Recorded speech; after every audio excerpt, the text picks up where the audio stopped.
शादी के बाद की बात है भाई, शादी के 1 साल बाद की बात है कि हमरा बेटा होता तहरा के बोलाइब नाना दो, हमरा बेटा होता तहरा के बोलाइब नाना दो, हाँ बोलाइब नाना दो, हाँ बोलाइब नाना दो, हाँ बोलाइब नाना दो, हाँ बोलाइब नाना दो, हमरा बेटा होता तहरा के बोलाइब नाना दो, हमरा बेटा होता तहरा के बोलाइब नाना दो, हमरा बेटा होई तहरा के सौरी लिपाई में गंगा देबो, सौरी लिपाई में कंगना देबो,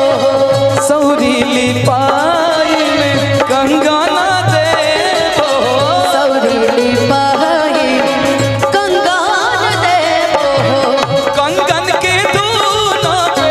कंगन के धून पाना चाहिए नाना दो। हेलो कंगन के धुन पर, कंगन के धुन पर नचाइब नाना दो, हमरा बेटा होता तहरा के बोलाइब नाना दो, हमरा बेटा होता तहरा के बोलाइब नाना दो, हमरा बेटा होता तहरा के बोलाइब नाना दो, हमरा बेटा होता तहरा के बोलाइब नाना दो, हमरा बेटा होता तहरा के बोलाइब नाना दो, लेकिन हमारा बेटी होता तहरा के